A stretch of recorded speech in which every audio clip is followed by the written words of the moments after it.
ോടൊപ്പം ഈ പ്രദേശത്തുള്ള ചില നാട്ടുകാർ കൂടെ നമുക്കൊപ്പം ചേരുന്നുണ്ട്. എന്തായിരുന്നു ശരിക്കും ഇവിടെ സംഭവിച്ചത്? ഇന്ന് രാവിലെയാണ് സംഭവം അല്ലേ? രാവിലെയാണ് സംഭവം. രാവിലെ പറഞ്ഞാൽ ഒരു 7 മണിക്കാണ്. നേരം വെളുത്തിട്ടാണ് സംഭവം. പിന്നെ 3 പേരുണ്ടായിരുന്നു അവർ. അപ്പോൾ 3 പേര് അടുത്തടുത്ത് വെട്ടുമായിരുന്നു. അത് പെട്ടെന്നാണ് ഇങ്ങനെ പിടിച്ച് കൊണ്ടുപോയത്. കൗത്തിന് വന്ന് പിടിക്കിയത് പെട്ടെന്ന് വീണു. പിന്നെ ഒരു 1.5 കിലോമീറ്റർ അല്ലേ, 1.5 കിലോമീറ്റർ ദൂരം കൊണ്ടുപോയിരുന്നു.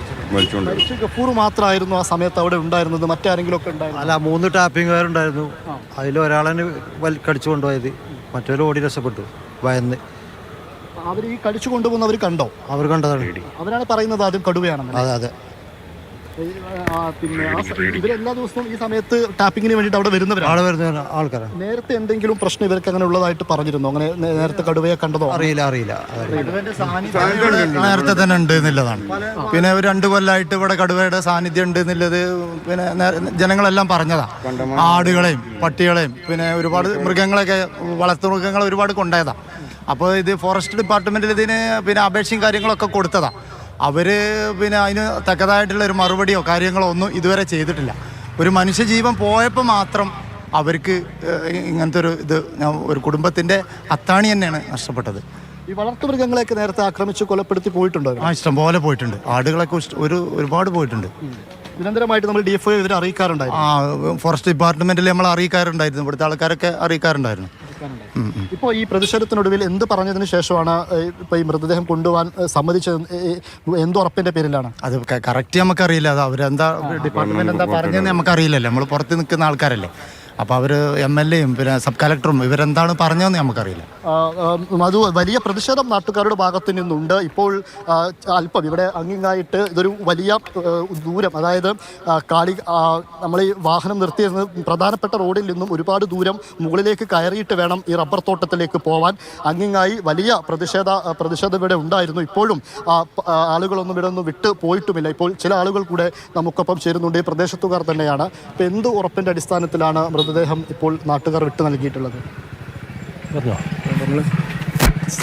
ഞങ്ങൾ സർക്കാരുമായി ബന്ധപ്പെട്ട് കേരളത്തിലെ സർക്കാരിന് ചെയ്യാവുന്നതെല്ലാം ചെയ്യണമെന്നുള്ളതും അവരുടെ മറ്റു കാര്യങ്ങൾ DFO MLAയുമായി ചർച്ച നടത്തിയിട്ടുണ്ട്.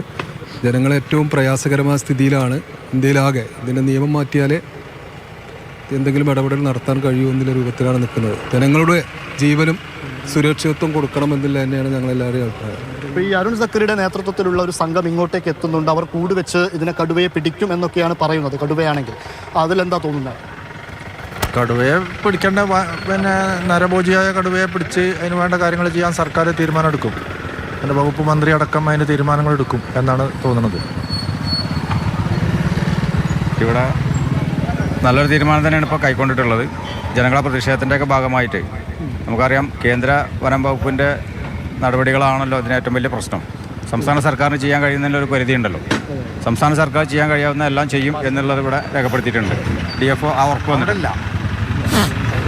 മധു, അങ്ങനെ തന്നെയാണ്. നാട്ടുകാരുടെ ഭാഗത്ത് നിന്ന് വലിയ പ്രതീക്ഷയുണ്ട്. പക്ഷേ കടുവയെ പിടിക്കും, കൂട് വെച്ച് പിടിക്കും എന്നൊക്കെ ഒരു ഉറപ്പിൻ്റെ പേരിലാണ് DFO അങ്ങനെ ഒരു ഉറപ്പ് നൽകി അരുൺ സക്കറി ഇങ്ങോട്ടേക്ക് എത്താം എന്നൊക്കെ പറഞ്ഞതിൻ്റെ അടിസ്ഥാനത്തിലാണ് ഇപ്പോൾ മൃതദേഹം പോസ്റ്റ്മോർട്ടത്തിനായിട്ട് ആശുപത്രിയിലേക്ക് നാട്ടുകാർ വിട്ടു നൽകിയിട്ടുള്ളത്. അതോടൊപ്പം തന്നെ DFO വ്യക്തമാക്കിയ ഒരു കാര്യം, ഉടനെ തന്നെ ഇദ്ദേഹത്തിൻ്റെ കുടുംബത്തിന് ധനസഹായമടക്കം നൽകും, 10 ലക്ഷം രൂപ നൽകുകയും മറ്റും അവർക്ക് ജോലി, കുടുംബാംഗങ്ങൾക്ക് ജോലി എന്നുള്ള കാര്യത്തിലൊക്കെ ഉറപ്പ് വരുത്തും എന്ന ഉറപ്പും നാട്ടുകാർക്ക് കൊടുത്തിട്ടുണ്ട്. അതിൻ്റെ അടിസ്ഥാനത്തിലാണ് മൃതദേഹം ഇപ്പോൾ പോസ്റ്റ്മോർട്ടത്തിനായിട്ട് വിട്ടു നൽകിയിട്ടുള്ളത്. അതോടൊപ്പം ഇവർ ഉന്നയിക്കുന്ന ഒരു പ്രധാനപ്പെട്ട ആവശ്യം, അവരുടെ രോഷം കൊണ്ട് പറയുന്നതാണ്, കടുവയെ പിടികൂടിയാൽ ഉടനെ കടുവയെ വെടിവെച്ച് കൊല്ലണം എന്ന ഒരു ആവശ്യവും നാട്ടുകാരിൽ നിന്ന് നാട്ടുകാർ അങ്ങനെ പറയുന്നുമുണ്ട്. ഇപ്പോൾ ഈ പ്രതിഷേധം കഴിഞ്ഞ് മൃതദേഹം വിട്ടുകൊടുത്തല്ലോ, ഇപ്പം എന്താവശ്യമാണ് ഈ നാട്ടുകാർ ഉന്നയിക്കുന്നത്? നാട്ടുകാർ ഉപയോഗിക്കുന്നത് മരിച്ച അവരുടെ ഭാര്യയ്ക്ക് ഗവൺമെൻറ് ജോലി, അതാണ് ഉദ്ദേശിക്കുന്നത്. പിന്നെ നഷ്ടപരിഹാര തുകയായിട്ട് 1 കോടി രൂപ വേണമെന്നാണ് ആവശ്യപ്പെട്ടത്. അപ്പോൾ 14 ലക്ഷം രൂപയും ഭാര്യയ്ക്ക് ജോലിയും കൊടുക്കാമെന്നുള്ളതാണ് തീരുമാനിച്ചിട്ടുള്ളത്. ഈ സ്ഥലത്ത് നിരന്തരമായിട്ട് ഇത്തരത്തിൽ വന്യമൃഗ പ്രശ്നങ്ങൾ ഉള്ളതാണെന്ന് പലരും പറയുന്നുണ്ട്. അങ്ങനെ വലിയ പ്രശ്നങ്ങൾ എന്തെങ്കിലും നേരത്തെ ഉണ്ടായിട്ടുണ്ടോ? ഇതിൻ്റെ മുന്നേ വീഡിയോ ഇവിടെ CC ക്യാമറയിലൊക്കെ ആയിട്ട് കണ്ടതായിട്ടുണ്ടും പിന്നെ ടാപ്പിംഗ് തൊഴിലാളികൾ അപ്പുറം ഇവിടെ ആയിട്ട് കണ്ടതൊക്കെ പറയണ കേട്ടിട്ടുണ്ട്. ഇപ്പോഴാണ് ഇതിൻ്റെ ഒരു ശക്തമായിട്ടുള്ളൊരു സംഭവം വന്നത്. ഇപ്പോഴാണ് സംഭവിക്കുന്നത്. ഇനിയിപ്പോൾ എന്താ, നാട്ടുകാർ വലിയ മറ്റു പ്രതിഷേധങ്ങൾ എന്തെങ്കിലും നോക്കുന്നുണ്ടോ? എങ്ങനെയാണ് പ്രതിഷേധം? കാളിയാവിലെ ഇതിൻ്റെ ഒരു പ്രതിഷേധം ടാപ്പിംഗ് തൊഴിലാളികൾ നടത്തണം എന്നുള്ളൊരു പരിപാടി ഉണ്ടെന്ന് വൈകിട്ട് നടത്തണമെന്ന് പറഞ്ഞിട്ടുണ്ട്. പിന്നെ രാഷ്ട്രീയ പ്രവർത്തകർ അവരെ പരിപാടിയായിട്ട് മുന്നോട്ട് പോകണമെന്നാണ് പറയുന്നത്. ഇപ്പോൾ ഒരു അരുൺ സക്കറിയുടെ നേതൃത്വത്തിലുള്ള ഒരു സംഘം ഇന്ന് വൈകിട്ടോടെ എങ്ങോട്ടേക്ക് എത്തും, ഒരു 25-അംഗ സംഘത്തെ രൂപീകരിച്ചു എന്നൊക്കെയാണ് പറയുന്നത്. അവരിൽ പ്രതീക്ഷയുണ്ട്, അവർ കടുവയെ പിടികൂടുമെന്ന് തന്നെയാണോ പ്രതീക്ഷിക്കുന്നത്? പിടികൂടും എന്നില്ല, അവരുടെ വാക്ക് സംസാരം കേട്ടിടത്തോളം പിടികൂടും എന്നില്ലാണ് അവർ ഉറച്ച തീരുമാനത്തിലാണ് നിൽക്കുന്നത്. പിന്നെ ഇവിടുന്ന് ബാക്കിയുള്ളത് എന്താണെന്നുള്ളത് അറിയില്ല. ബോഡി പിന്നെ വിട്ടുകൊടുത്ത് നിലമ്പൂർ മഞ്ചേരി മെഡിക്കൽ കോളേജിലാണ് ബോഡി പോയിട്ടുള്ളത്. ബാക്കിയുള്ള കാര്യങ്ങളൊന്നും പിന്നെ അറിയില്ല. ഇപ്പോൾ കഴിഞ്ഞതല്ലേ ഉള്ളൂ. ബാക്കിയുള്ള കാര്യങ്ങൾ പിന്നീട് അറിയിക്കാമെന്ന് അവർ പറഞ്ഞിട്ടുണ്ട്. മാധു, അങ്ങനെ തന്നെയാണ്. നാട്ടുകാർക്കൊരു ആശ്വാസമുണ്ട്, കടുവയെ പിടികൂടുമെന്നൊക്കെ ഒരു ഉറപ്പിൻ്റെ പേരിൽ അവർക്കൊരു ആശ്വാസമുണ്ട് എന്നുള്ളത് ശരിയുള്ള കാര്യം തന്നെയാണ്. പക്ഷെ അപ്പോഴും ഈ സ്ഥലത്ത് നിരന്തരമായിട്ട് വലിയ പ്രശ്നങ്ങൾ ഉണ്ടാവുന്നു, വന്യമൃഗങ്ങൾ നിരന്തരമായിട്ട് ആക്രമിക്കുന്നു എന്നൊക്കെ പറയുമ്പോൾ അവർക്ക് വലിയ ആശങ്കയും നിലനിൽക്കുന്നുണ്ട്. എന്തായാലും ആ കുടുംബത്തിന് നഷ്ടപരിഹാരം നൽകുക എന്നുള്ള കാര്യമൊക്കെയാണ് ഇവർ ഉന്നയിക്കുന്ന ഒരു പ്രധാനപ്പെട്ട കാര്യം. അല്ല, ഒറ്റ കാര്യം ചോദിക്കാനാണ്. നിങ്ങളിവിടെ താമസിക്കുന്ന ആൾക്കാരാണല്ലോ, അപ്പോൾ ഈ നേരത്തെ എന്തെങ്കിലും പ്രശ്നം?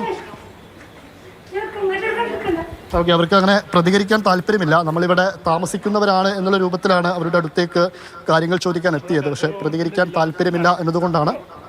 ഇംതിയാസ്, ഇപ്പോൾ വനമന്ത്രിയുടെ ഓഫീസിൽ നിന്ന് അറിയിക്കുന്നതനുസരിച്ച് താൽക്കാലിക ജോലി നൽകുമെന്ന് പറയുന്നുണ്ട്. കടുവയുടെ സാന്നിധ്യം കരുവാരക്കുണ്ട് മേഖലയിൽ സ്ഥിരീകരിച്ചതാണ്. വനം വകുപ്പിനത് അറിയാം. നിയമസഭയിൽ സ്ഥലം MLA അനിൽകുമാർ ഈ വിഷയം ശക്തമായി ഉന്നയിച്ചതാണ്, ശ്രദ്ധയിൽപ്പെടുത്തിയതാണ്. പക്ഷേ നാളിതുവരെ വനം വകുപ്പിൻ്റെ ഒരു അനാസ്ഥ കൊണ്ട് ഒരു ജീവൻ നഷ്ടപ്പെടുന്ന ദാരുണമായൊരു സംഭവം ഇന്ന് ഉണ്ടാകുകയാണ് ചെയ്തത്. ഈ കരുവാരക്കുണ്ട് പഞ്ചായത്തും കാളികാവ് പഞ്ചായത്തും ചോക്കാട് പഞ്ചായത്തും തോട്ടം മേഖല, റബ്ബർ തോട്ടം മേഖലയാണ്. അതുകൊണ്ട് പുലർച്ചെ ടാപ്പിംഗ് തൊഴിലാളികൾ ടാപ്പിങ്ങിന് ജോലിക്ക് വേണ്ടിയിട്ട് ഇറങ്ങുന്ന പ്രദേശങ്ങളാണ്. ഇനി അവർ ജോലിക്ക് ഇറങ്ങാൻ കഴിയാത്ത ഒരു സാഹചര്യം. നിരവധി ടാപ്പിംഗ് തൊഴിലാളികൾ ഇതിനു മുമ്പും കടുവയെ പല പ്രദേശത്ത് ചോക്കാട്, കാളികാവ്, കരുവാരക്കുണ്ട് പഞ്ചായത്തിൽ കണ്ടിട്ടുണ്ട്. അവർ ഡിപ്പാർട്ട്മെൻറ്റിനെ അറിയിച്ചിട്ടുണ്ട്. അതുകൊണ്ട് ബന്ധപ്പെട്ട് ഇനിയും ശാശ്വതമായി ഈ പ്രശ്നത്തിനൊരു പരിഹാരമുണ്ടാകണം. ഈ നരഭോജികളായിട്ടുള്ള കടുവയെ വെടിവെച്ച് ഒഴിവാക്കാനുള്ള നടപടിയാണ് വനം വകുപ്പ് എടുക്കേണ്ടത്. ബന്ധപ്പെട്ട RRTയും അതുപോലെ തന്നെ വനം വകുപ്പിൻ്റെ അവരുടെ സാന്നിധ്യം സദാസമയം ഈ മേഖലയിൽ ഉണ്ടാകണം എന്നാണ് ആവശ്യപ്പെടാനുള്ളത്. മരിച്ച കുടുംബത്തിന് സർക്കാർ ഏതെങ്കിലും സാമ്പത്തിക സഹായം പ്രഖ്യാപിച്ചാൽ പോരാ, അവരുടെ കുടുംബത്തിന് ഇപ്പോൾ 45 വയസ്സുള്ള ഒരു ടാപ്പിംഗ് തൊഴിലാളിയാണ് മരിച്ചത്. 3 ചെറിയ കുട്ടികളുടെ പിതാവാണ്.